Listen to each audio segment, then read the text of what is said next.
Read about the things that happen throughout the world. Don't believe in everything you see or hear. Read all about it. Read all about it. News of the world. News of the world. Read all about it. Read all about it. News of the world. News of the world. Hello and welcome to Mock the Week. I'm Dara O'Brien. Joining me this week are Andy Parsons, Ed Byrne and Maz Jupp, Chris Addison, Hugh Dennis and Jack Whitehall.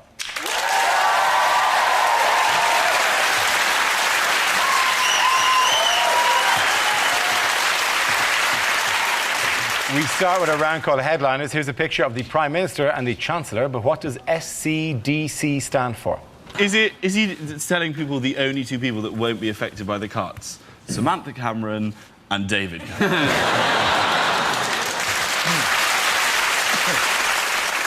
Is it stop claiming disability, chavs?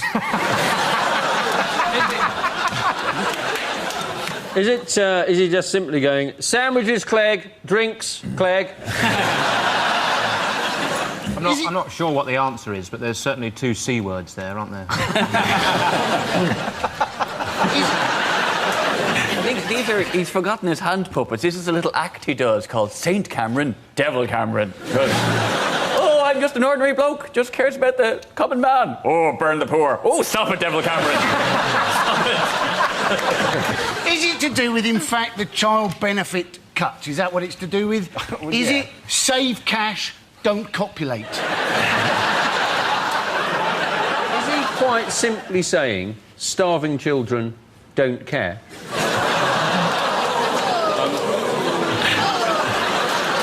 Is it everyone he doesn't like? Socialists, chavs, dossers and the Chinese. He had a year out there. It didn't go well. I genuinely have to move to Crow. Wait, I'm done. Seriously, is it spending cuts dominate conference? Yes, it is. Very good. Oh. Yes, the answer I was looking for was spending cuts dominate conference. The Conservatives have outlined plans for the biggest shake-up of welfare reform in 60 years, with Chancellor George Osborne saying cuts must be fast and deep to avoid a decade of debt. What do we think of the cuts? The big thing they've done is to cut benefits to the middle classes, isn't it? Because they know that child benefit for the middle classes will simply be spent on olives and lemon drizzle cake. Osborne's speech, did you hear his speech? He said, just over the horizon is the Britain we're trying to build. What, France? They're keen to get people out of the poverty trap. That's what they're saying. I was quite sure what the poverty trap was. Whether it, in fact, was this hole in the ground with some Findus crispy pancakes in the bottom, covered over the top with scratch cards. But now, because of the adverse reaction to this, they say that they may give tax credit to married people, raising again the spectre of unmarried people. Then we go, well, do we have to marry in order to get the tax credit? Because as we all know, marriages born out of tax credits are the most loving marriages of all. The Tories have got a point. They have got a point. There was a woman in the paper the other day, loads of kids, living off the state, and see, the Queen, that's it, the Queen. Philip's going to have to get a job, but luckily, right now, they're looking for people like him in immigration control. How are government ministers practising what they preach? The minister who's doing the most is this guy called Eric Pickles, isn't it? Yes, He's the Minister for Communities or something, isn't it? Yeah, and he is. has told his staff that they have to use the stairs rather than lifts, that they're not allowed tea in meetings and they've got to turn the heating down. And when you look at him, you think, you say that's because you want to save money, but it's more than likely that actually the lift's broken because you've been in it. There are no biscuits because you've eaten them, and you don't need heating because your body has got its own fat-filled 10-tog duvet. To be fair to Eric Pickles, he's the ideal person to be community secretary because he's used to having people around him, largely because of the gravitational pull. Just helping him walk. When you look at that photograph, does it not look like they've airbrushed a foot-long sandwich out of the shot? By the way, if you want to join in the Eric Pickles satire game, just point at the picture and make your own sentences up involving belt tightening. Do you not think he looks like Matt Lucas, just quite simply going, that one. That one. In other news, what have the trapped miners in Chile come a step closer to? Is it Christmas number 1? Could be, you know. I think it's getting out, isn't it? It is, of course. It's getting out, and the good news is that Davina's going over for the evictions. Is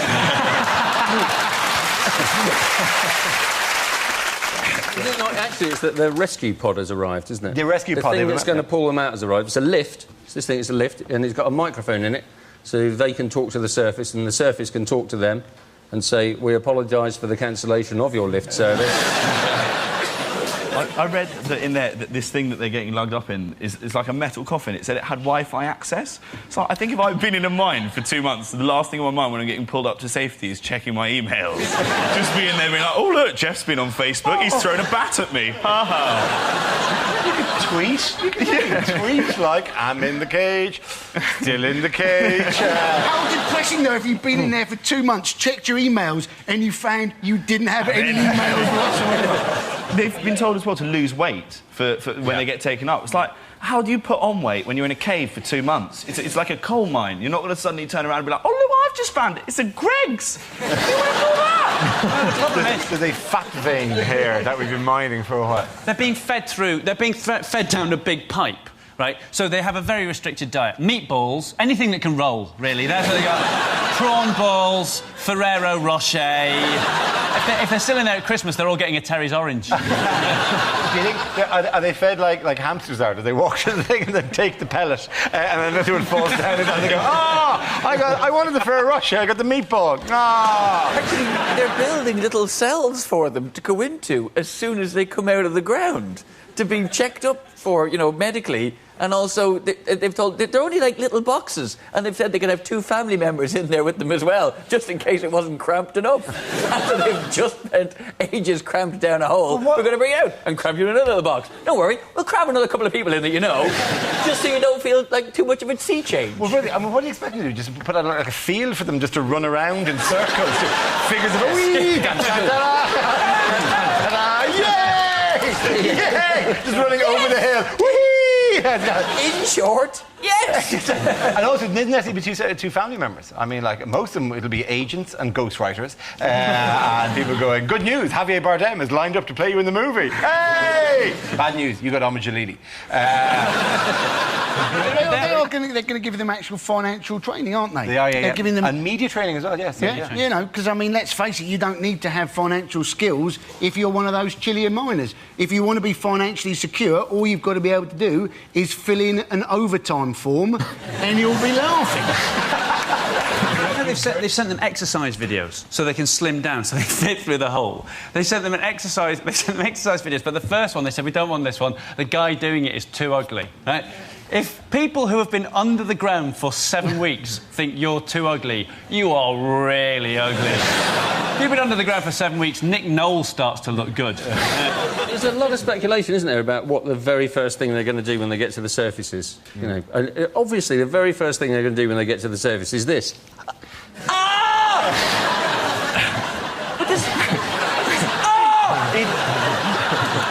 burns! It burns!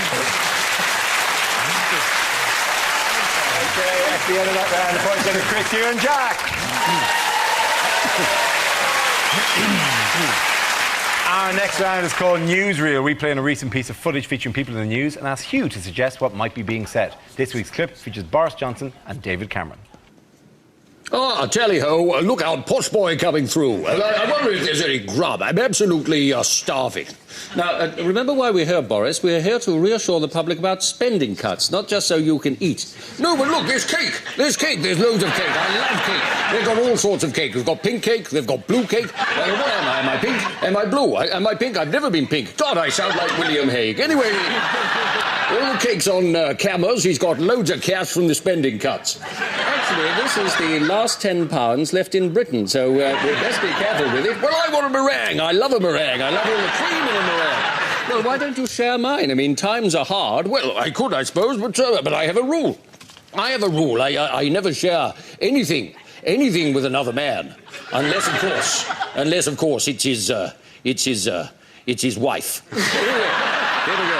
Now, careful, don't get any of the white stuff up there. No, that would be very bad. Anyway, so do you have any change? We were hoping to save some for the poor people. It doesn't really matter, but if there is some left over... Have you £3? Lovely, that's absolutely perfect. God, there's a big crowd here. I wonder if I could do them for the congestion charge. They absolutely love me for the congestion charge. They love my blonde-haired buffoonery. They love me. Come on, boys. Oh, yes, they love me. And they love me when I'm riding my bike. That's what they really love. Yes, oops. There we go. That's the Pakistani betting syndicate satisfied. Oh, look, lovely. Sticky fingers. Yes, I love a sticky finger. That's not the first. Oh, look, a genuine Cockney. Hello, how are you? Oh, Lauren Lummy, who shot Cock Robin, apples and pears. Down the old chimney, Mary Poppins, the Cray twins, innit? I'm sorry, I have no idea what you're talking about. Well done, you. The next round is called The Apprentice. You're fired. Wednesday nights, 10 o'clock, BBC Two. This game involves Jack, Miles and Andy, so if you could make your way to the performance area, please. This round is a stand-up challenge. I launch a wheel of news, and wherever it chooses to stop, one of our performers must step forward and talk about that subject. The winner is whoever I think is the funniest. OK, here we go. Let's spin the wheel. And it's the economy. Annie Parsons. I suppose we should be grateful we're not in Greece. Things very bad there. There's rioting. Things so bad, the austerity measures, that they can't even afford to put petrol in their milk bottles to chuck them. Things are so bad they're having to put milk in their milk bottles. That's how bad things are. Oi, take that. Yeah. In 2 hours, your clothes are going to smell really bad.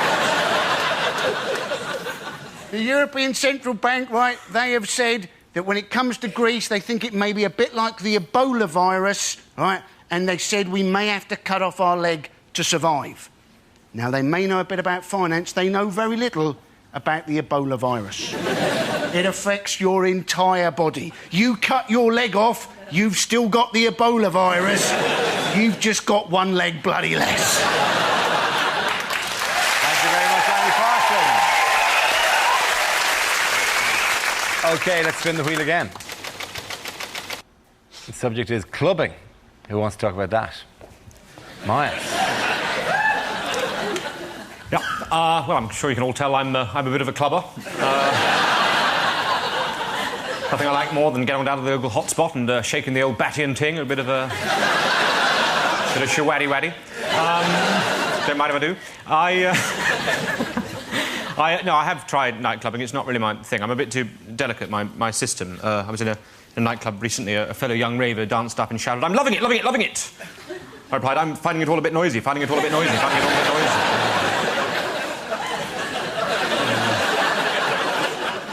People jump around like crazy in those places. At one point, my cup and saucer was knocked clean out of my hand.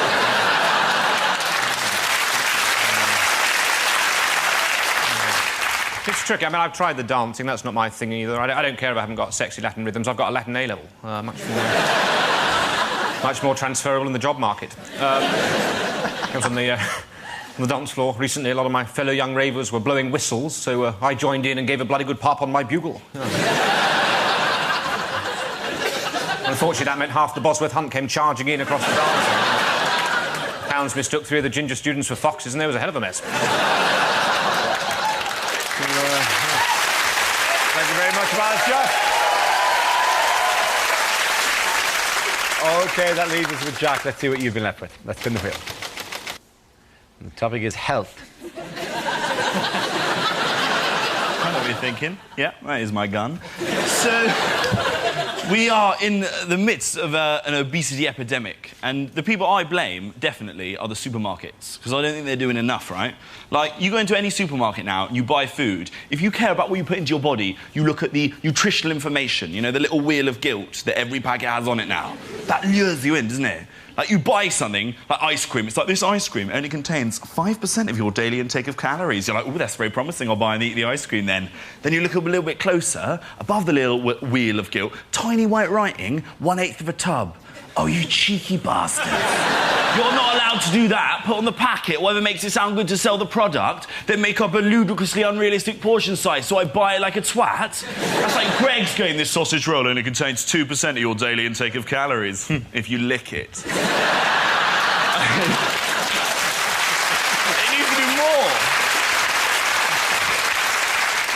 I think what the supermarkets need to start doing is putting warnings on their packets of food, like they do with cigarettes. You buy cigarettes, it's got a horrible picture of, like, a lung caked in shit. You're like, oh, I don't want to smell that. You should do it with food. Tesco's on cakes should just have pictures of, I don't know, a really fat woman crying as she walks out of Topshop empty-handed. Okay, at the end of that round, what the hell? Points for everyone. Come on, sit back down here.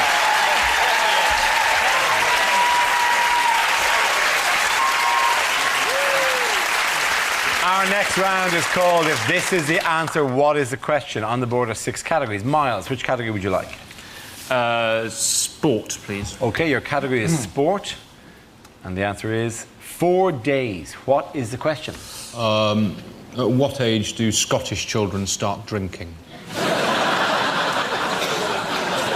As a sport. Is it the time it takes for light to travel round Eric Pickles? Is it how long after becoming president would Sarah Palin nuke Iran? How long can a Chilean miner make a tracker bar last for? Is it how long is classed as a quick go on the sunbed if you're a teenage girl from the Liverpool area? Is it if it took God 6 days to make the world, how long would it have taken him if he was Polish?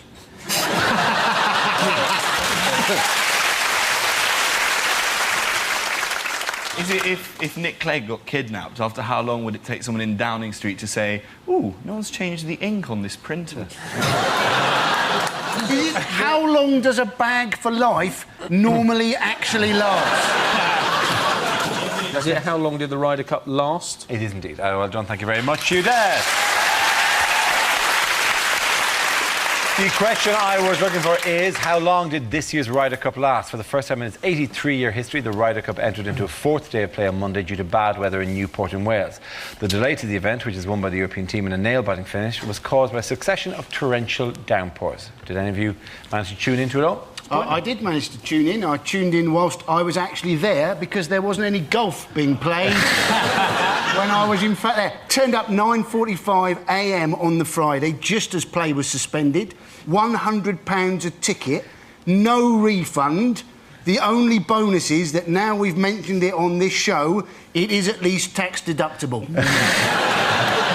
To be fair to Wales, a lot of people are going, oh my God, and people here are going, oh, how could you hold it in Wales? The entire country was being bucketed on, like, and in poor old Wales is going, hey, it's not just here, you know. It's not just the rain stops because it hasn't got the £4.60 change to cross the Severn Bridge. Like, it doesn't get to this point and just dump down here, right? £4.60. Things have changed since you went across the bridge. Oh, really? £5.50 now. £5? Oh my Lord, Wales, you are pricing yourself out of the market. The Americans had to buy wet waterproof clothes from the souvenir stand, basically. Yeah. They had to just buy just stuff. And even Tiger Woods, I'm sure, would go, what, 300 quid for a wind cheater? You are taking the piss. It's ironic, isn't it? That's the one time in the entire history of the world where there wasn't a bloke standing there with a massive golf sale sign. They're all making a fuss, though, about, like, what is... I mean, come on. Oh, we can't play golf because there's a little bit of water on the green. I mean, I played a course at Alton Towers. There was a windmill in front of the hole. I mean, try that. That is hard. Par 4. The whole course flooded. Think how much worse it would have been if it didn't have all those holes in. Did you think when you saw all the water on the course, did you not think, well, the water looks lovely, the sand looks lovely, but the red flags are telling me I can't swim?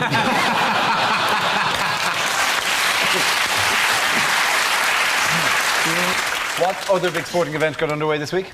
This is the story that the Commonwealth Games has got underway. The opening ceremony, loads of drummers drumming. Apparently, just to mask the sound of actually the people who are building the rest of the stadium around the outside. And there was fireworks, which weren't actually fireworks, just somebody plugged in one of the scoreboards. And what was it? But do you remember the centrepiece? What was the centrepiece was? A big helium balloon. It was, John, it was the world's most expensive helium balloon, which floated up, descending down, and then they burst it, and everyone was out to suck in something, and all 65,000 people went, "Welcome to India."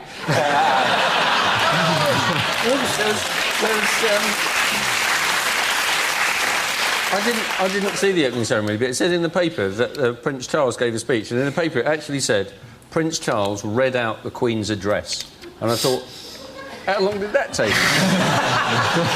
Buckingham Palace, London. I can't remember the postcode. Also at the opening ceremony was the Minister for Delhi, Sheila Dixit. How brilliant is that? An Indian called Sheila. That is fantastic, isn't it? In other news, what's going on here? Is it the Great Wall of Chinese? Is that the world? It's the Guinness World Record attempt for the biggest game of musical chairs. Is that the world's most impressive motorcycle display team? And that's only one bike as well. That's the most impressive thing about it. What I love about that photo is in the far right-hand corner, the bloke in white. Isn't that fantastic? He's obviously got the wrong invite, hasn't he there? I never got brown suit day memo. Why did he actually is very important in the North Korean army? He looks after the Milky Bars. He's the one you're looking for. This is the very famous North Korean children's book, Where's Woojin?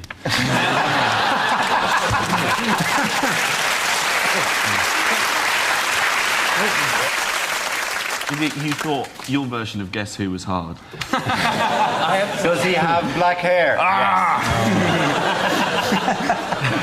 Does he look a little bit like Kim Jong-il? No. Is it an attempt to show that they have some enormously tall people in Korea? As a stand-up comic, I just look at that and think, ooh, tough crowd. Yes, this is the unveiling in North Korea of Kim Jong-il's son, Kim Jong-un, which looks definitely like Kim Jong-un, who's been unveiled for the first time in his adult life, unveiled to the world for the first time in his adult life, and is reportedly being referred to as the young leader. Is it a North Korean magic eye picture? If you defocus your eyes, you can see a dolphin being oppressed. My favourite moment of the whole World Cup was watching North Korea play Portugal on BBC Three, and throughout the entire game, there was a little caption in the top right-hand corner that just read, "Press red button now." I thought, don't tell them that. Do you not think, everybody, that Kim Jong-il is beginning to resemble Bono quite a lot? A sort of weird little man with dyed hair and sunglasses, continually spouting dreams while the rest of his countrymen wish he'd just shut up and die. I think they're very good live, actually. They're worried against them. They're very good on Wembley. Is it the first publicity shot of the acrobatic troupe that won Korea's Got Talent? I'll tell you what they're not called. They're not called Diversity. At the end of that round, the points go to Miles, Ed and Andy. Not, I think, unreasonably. Now we come to scenes we'd like to see, so if everyone can make their way over to the performance area, I'll read out this week's topics and then we'll see what our panellists can come up with. OK, here we go. The first subject is lines you wouldn't hear in a TV detective show. The suspect has got a gun, but it's OK. Gaz has arrived and he's brought chicken and a fishing rod.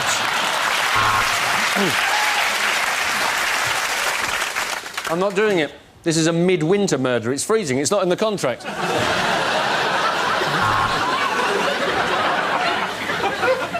And as you can see from the samples we've taken that we've scraped from under her fingernails, she was manky.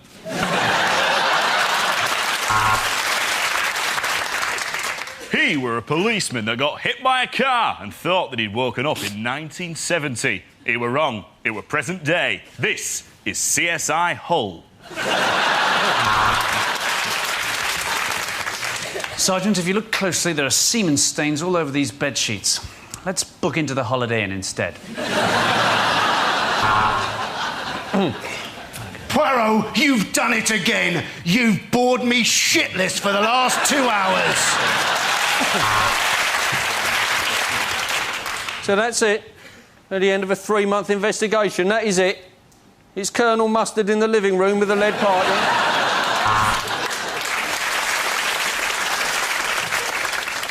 Inspector, has anyone ever said that you look an awful lot like David Jason from Only Fools and Horses?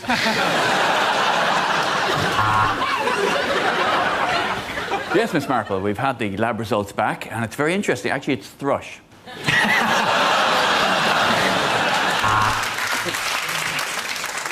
He fits the profile. This is going to be a really boring episode of Hole in the Wall.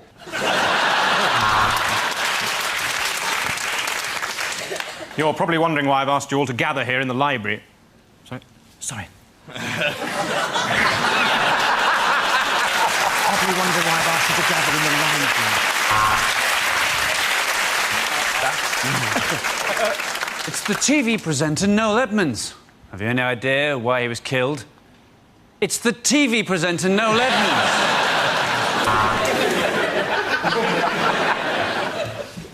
Ken Stott is Detective Inspector David Sod in Sod's Law.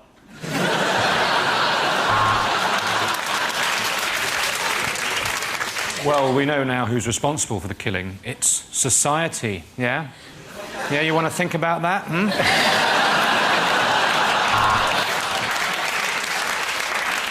The body is that of Eamon Holmes. We may need a little more chalk.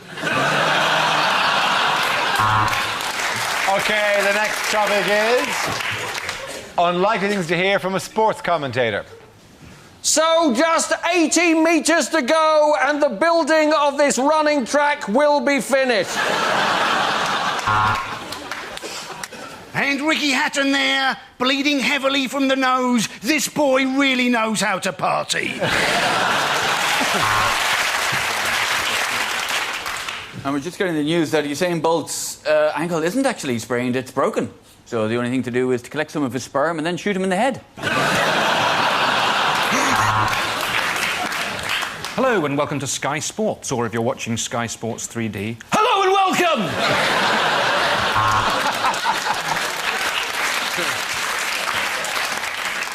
Ah, the smack of leather on willow as Sue Barker walks into a tree.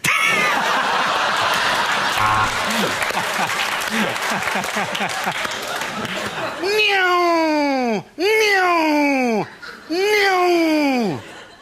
The race hasn't started yet. I've just got a bit of a problem.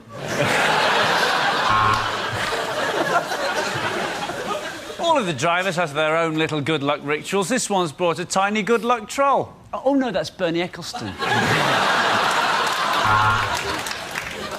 Well, we'll have to see what the referee gets out. I don't think any of us were expecting that.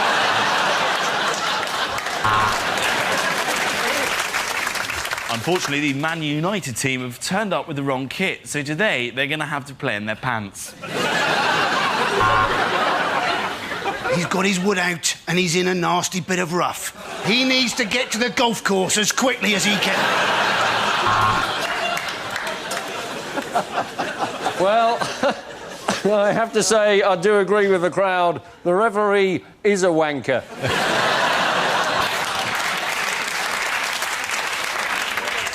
Welcome to Delhi for the shit pit. Sorry, the shot put. No, I was right first time.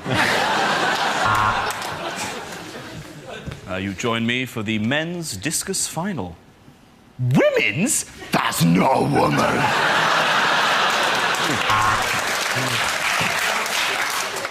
And as the Derby winner is led out by his jockey, the sexual tension is almost unbearable.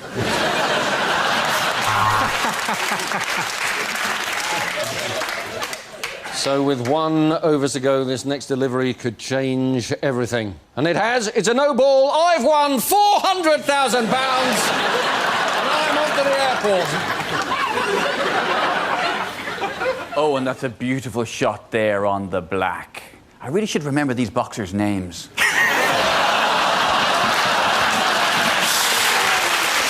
at the end of that round, the points go to Ed, Andy and Miles.